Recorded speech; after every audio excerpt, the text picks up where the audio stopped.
let's dive in a little bit deeper.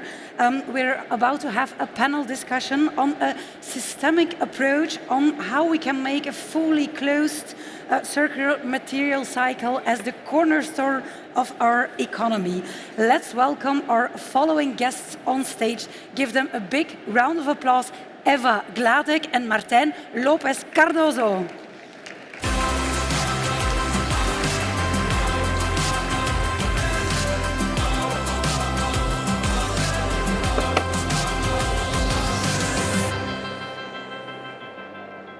Welcome, Martijn and Eva. So nice to have you here. Eva, you were already yesterday on stage. You gave a keynote, but you are the CEO, you're the founder of Metabolics. Could you maybe just shortly introduce us to the system change organization Metabolics?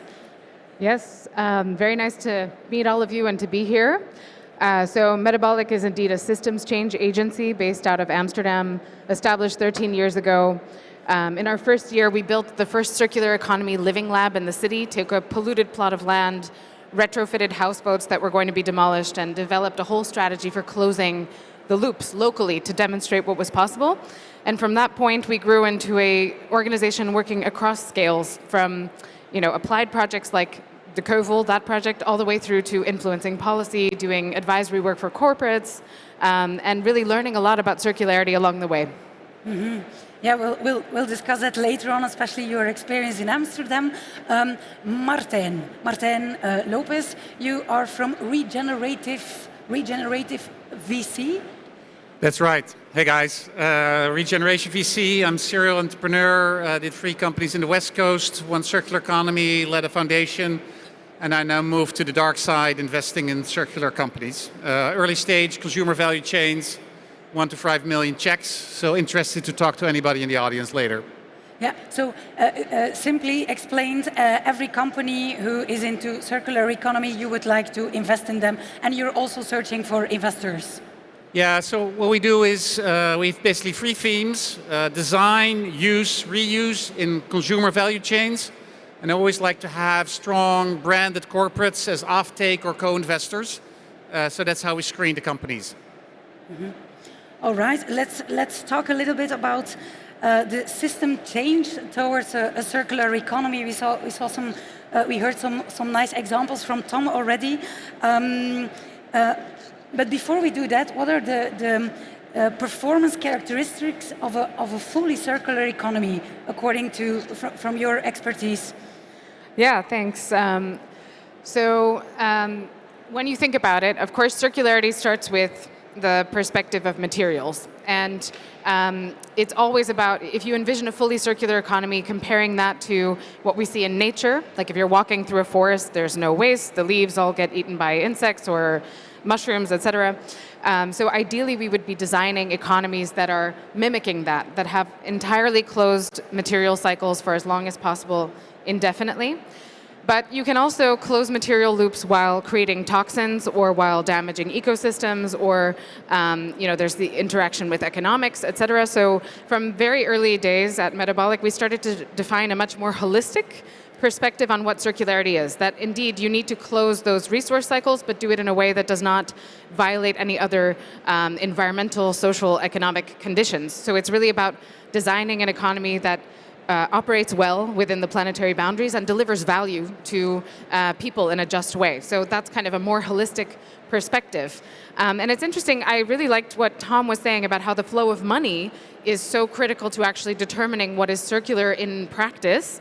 But you can also turn that around. You can say, well, we need to be designing our systems and our material economies so that they are aligned, so that the money value is sufficient to make sure that we can close the loop on everything. Because right now we're dealing with a very imperfect system where a lot of things are simply designed not to be easily recycled. And there's a lot of stuff we can get into in terms of material stocks and flows. So there's a sign there by the circularity section that talks about how even if you recycled everything in the world right now, you wouldn't be able to displace the demand of new materials. And that's because every year, only a small amount of stuff gets thrown out. A lot of it goes into stock or actually gets dispersed. So paint, you're not going to recycle that because it's applied. Or tires, when they rub off onto the road, they create all sorts of microplastics. We need to actually, if we really want to achieve a circular economy, we need to be thinking at that design level, but we also need to be thinking about the way we deliver services and thinking about dispersible materials versus not dispersible materials, and how to connect that to the economics. Redesigning and more thinking as a service. So you already mentioned tires, and if I understood well, you had a company before Black Bear, and there it was about tires, right? So and there you recycled a lot of the materials and you reused them. Yeah, so there was the company I led for 6 years called Black Bear Carbon. We extracted high quality materials out of tires. And the beauty of that, to Eva's point, actually the economics were excellent. So if you look at a tire, there's steel, there's rubber, but there's also a very valuable material called carbon black. It's basically anything black. So this is carbon black here in your phone. And if you get that material out at a high quality level, you can actually get the tires almost for free, and you can actually compete on all these different markets. So, and that's typically the things we like to invest in, where we feel actually circularity has a superior business model compared to the linear place, driven by resource utilization, resource efficiency, cutting out waste. And I can talk a little bit about the latest investment we did, which I think is a perfect example of that. But maybe I will go to that later, because I want to ask you. So you said it's about redesign, it's about as a service. So how can we embrace that? How can we convince the people to really implement that circular approach? Because that's the big challenge, no? Well, to be clear, I think that the kind of as a service thing is a bit of a dogma in the circular economy space. I personally don't think it's always true that if you have something as a service, it's automatically more circular. Because, for example, imagine you have socks, right, as a product, and you don't want to be leasing your socks. They get destroyed. It's better in some cases to have products that are designed to go into very good centralized recovery and recycling systems. Things that are really complex, have a lot of embodied intellectual property value, those are the things that I think are really suitable for designing as a service in the system. And I think building on Tom's point, how do you design systems that are the least friction possible? So really looking at not just the products, but how are we designing our urban centers, our communities, so that actually the high quality of service that we want in terms of access to goods, access to experiences, access to places, are designed in such a way where you don't feel the problem if you have to dispose of something into a central washing system because it's everywhere, or because, or you don't have to take a car because you don't need it. Frankly, we don't have enough materials for everyone to have their own car. That is just a fact. That is a part of circularity on the design limitation side. So there's the kind of demand side and the supply side. And when you're really designing circular systems, you need to consider both, how to optimize so that everyone is getting the highest quality of life with the least friction and the least material used as possible that can then be fully recovered. Am I right? Yeah, Using skepticism. No, let me give you an example of one of the companies you invested in. It's a company called Tulu, T-U-L-U. And if you live in a high-end apartment building and you don't have a lot of square meters, you don't really need all the stuff like a carpet cleaner or like a projector or like a drill. You only want to use them occasionally. So what we did is actually in the lobby, there's a place where you can basically pick up those stuff. They're included in your rent. And for any drill or machine or karaoke machine or whatever it is, it replaces 10 devices that otherwise would have been bought. So massive saving. but also much more convenient, right? Because why do you want to have all that stuff in your home sitting around, right? You don't want to own those stuff. You just want to use them. And what's happening now is actually these landlords, and we partner with the greatest real estate developer, Greystar. The customers now are basically saying, we want a lobby with a concierge, we want a gym, and we want a Tulu. It's part of the convenience. So those are the things that I think are better user experience, better resource efficiency, make a lot of money, and makes life easier. That's a great example of exactly the principles I was talking about. Again, the convenience is super important. According to you, Martin, how do we embrace that fully? It's hard to understand each other here on stage, right? How do we embrace that fully systemic approach to the circular economy? Yeah, I think that's a really interesting question, and I think it depends a bit on the vantage point.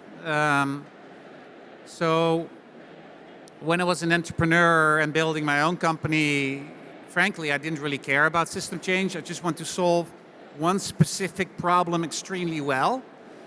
And when I got invited to these types of stages, I wanted to tell the story, like Tom did, about why the solution I was proposing worked great.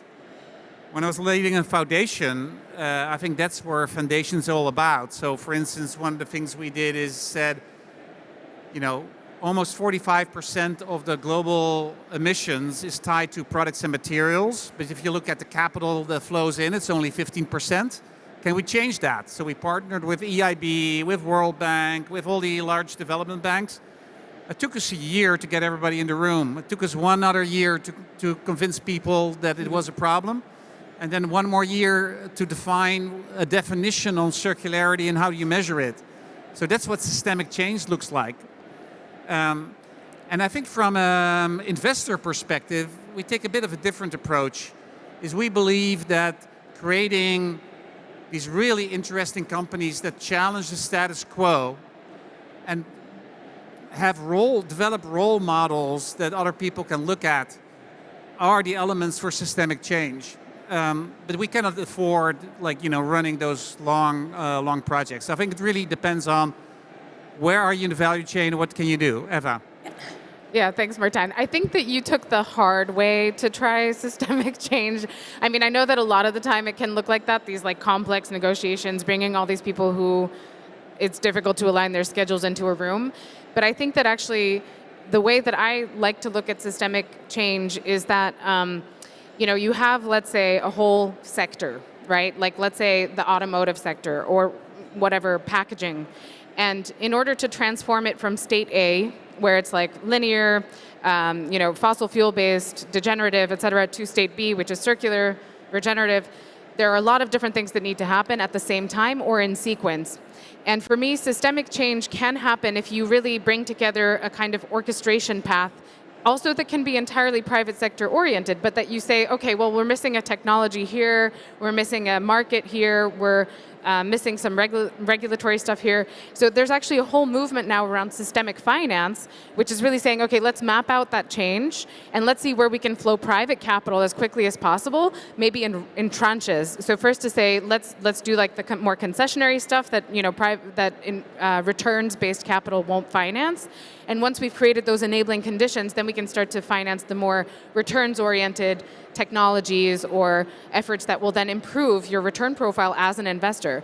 So that's kind of where I'm at right now with systemic change and what it makes me excited about it. And you can apply it in two places, either across sectors or in places like regions or cities where you have a whole intersecting group of actors. And that maybe connects to the questions around Amsterdam that you wanted to raise. Yeah, because cities, they're only 3% of the space on Earth, but yet a lot of pollution is produced in the cities. So that's your main focus right now, right? The urban areas. Well, not quite. So we have a long history of working in transforming cities and developing circular economy strategies for cities. But we're now more focused on looking at broader definitions of place. So the term we've been using a lot is bioregions. So you look at not just the city, but also the resource areas that it's drawing from, and developing these broader transition strategies and coupling that with capital deployment. But our history came from really taking action in city centers, building living labs in cities, and developing circular economy strategies for those cities, and then seeing them fail to implement them fully because of actually lack of private capital involvement and other actors that were not part of the city's mandate. Yeah, you really need to get everyone involved. You wanted to add something? I mean, I like cities, right? If you look at, for instance, how Paris changed in implementing biking and 15-minute city, right? I think you have all witnessed it in the last couple of days. So cities is a nice group of folks who have relatively simple governance, who actually can make change happen more easily than at a global or national or EU level. And the thing is, like, you know, the customers of the politicians are the citizens who live there, right? And they want to be re-elected. So there's a real drive and motivation to do that. And the other thing is cities, you know, compete with each other for getting the best talent in, for getting tourists, for getting things like that. So I think the entity city works really, really well. And I think both Eva and I have worked a lot with cities around the world to make change happen. And as an investor, once you have those cities who have, you know, branded their city as circular, developed the ecosystem, you know, have a number of investors, have maybe also state-owned investors who invest in companies and funds, you start to develop the ecosystem where companies can thrive, which make it also fertile ground for startups and scale-ups and places where we can invest. So that's why in Europe, we're, you know, not only in Amsterdam, but we're also in Copenhagen, because those are very forward-leaning cities as it goes with circularity. In the long run, it definitely it brings advantages to invest in cities. It's an interesting area to experiment. But how do you get a foot between the door? How do you convince them so that they transcend the idea of this is the city and I'm just responsible for my part and I'm a company, and how do you make them all join the ecosystem of systemic transition towards circular economy? Well, so let me give an example that's concrete. So we have done a lot in Amsterdam, which I can talk about, but tomorrow I'm going to North Carolina. I'm a little concerned about how things are unfolding there, but we'll see. But we have been working in that region for the last 7 years. 7 years ago, we developed a circular economy strategy for the city of Charlotte, which is one of the main cities in the western part of the state.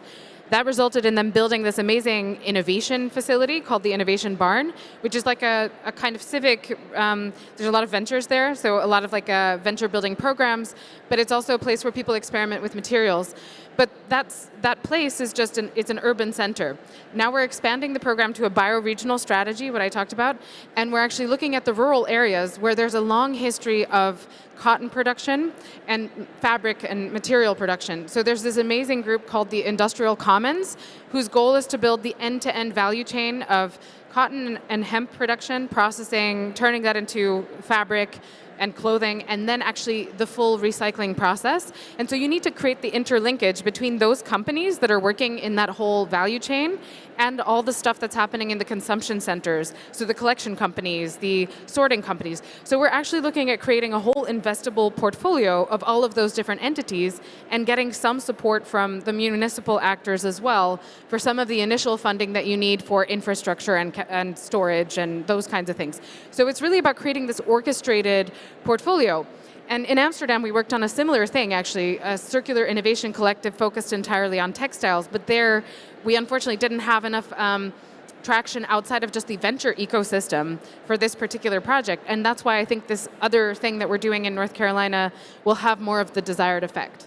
Yeah, because once they said, it was one of you said, once the Americans are in, they're fully in. Europeans say yes, but then afterwards it's no. Well, we'll see how that continues to evolve now, but yeah, I don't want to say anything bad about Europeans. We have been working in Europe, and Europe continues to take bold steps in exploring, piloting, and experimenting, which is one of the most important things to get things moving. And as you heard, Tom, it's actually out of all those countries that were tried with Loop, France is the one that won, because you need that combination of intervention at the different levels. At a certain point, you worked together. When you worked for the Circular Economy Foundation, both of you worked together with the city of Amsterdam.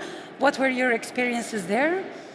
Yeah, so Eva and I were both Amsterdam based, and when I was at Circular Economy Foundation, we worked closely together. And I think the interesting thing is that sort of Amsterdam has really integrated it in their in their overall policy. And I think actually in the built environment they took the boldest steps, where they basically decided on when they gave out permits for certain buildings, they required them to be demolished in a circular way and built in a circular way. And I think if the government, which is typically, sometimes almost half of the global, of the GDP of a country, decides to use their purchasing and permitting and like their core functions and drives adoption of circularity, that's of course a very, very big driver. And it's one of the, I think I really kudos to Amsterdam that they did that. Mm-hmm. Get the governments along. I'm sorry, it's really hard to hear you on this stage. So if I understood well, really get the government along, and they can make other people enthusiastic about it as well. They can attract more talent. But how else do we really transcend the individual level? How else do we get everyone along? Well, I want to plug the city of Amsterdam, because I think that they have been actually pretty incredible pioneers in this space. The first circular economy scan strategy that we did for them was actually with Circle Economy, the foundation that Martijn used to run, and it was back in 2013, so a really long time ago. And that really gave them the first picture of what are the resource flows in and out. And they were very supportive of also these on-the-ground experiments. And then they also brought us into this partnership of their own accord, together, Metabolic Circle Economy and one other organization, to give them unsolicited advice on how to unlock barriers in making things more circular in the city. So that was a pretty incredible thing for them to do. And of course, it's not perfect. And if you talk to all the people in the city who are working on this, they'll talk about how it's going too slow and there's all these barriers, but actually they're really getting things moving. How to get other people along, I think ultimately what I'm talking about is this need, I see a need for a new role, for something like an orchestrator, of a party who is looking at those different systemic elements. And it could be from the finance sector, it can be like a financial institution, or it could be actually someone from the municipal side, but really looking at what are the different things that need to happen to take the system from A, linear, to B, circular, regenerative, equitable, and how do we unblock those barriers systemically, and who do we bring in at the right time, and how do we bring technical capacity and money. That is like a weaving activity, and that actually requires resourcing. And I think that that's one of the problems, that we have no one structurally doing that type of work that requires the integration and the resourcing for that. So we're now starting to really unlock funding to do that type of work, and we'll see how it goes. Maybe it will work. We need a new stakeholder who brings in a lot of energy to bring all those people together and then launch the circular economy, and everyone will participate. I hope so, yeah. That's kind of what I'm arguing for, but we'll see. I don't know, Martijn, you're always skeptical of what I say. Well, I think it depends a bit on your role, right? So I think as an investor, of course, it's a little bit like as a garden, right? So there has to be good earth, and there's a lot of seeds, and things grow, and then you watch them, and then when things start to become interesting, that's when you get involved as an investor, right? So you're a bit like cherry picking to some extent, right? So you're a bit less in the systemic role, at least that's how I view it. But of course you gravitate towards places where that happens well, right? And I would say, and I think if you even take it in a bigger perspective, if you look at, the rise and wealth of nations and cities, and the folks who have developed those ecosystems that work together, who have created, vibrant economies, vibrant arts, those attract the best talent, those attract the best investors, those flourish, and it's also the best place to live, right? So yeah. I think on that note, I think circular economy has a lot to offer to people, right? It's not, we should all be miserable, it should be, abundance within planetary boundaries, as we call it. We all benefit from it. That's something I heard. Maybe just so from municipality level, of course, it can have an impact from company level, investor level. But maybe one last question for you, Eva. On an individual basis, what can people do? I mean, one of the things that I generally say is that the most powerful thing you can do individually is consider where you spend most of your time.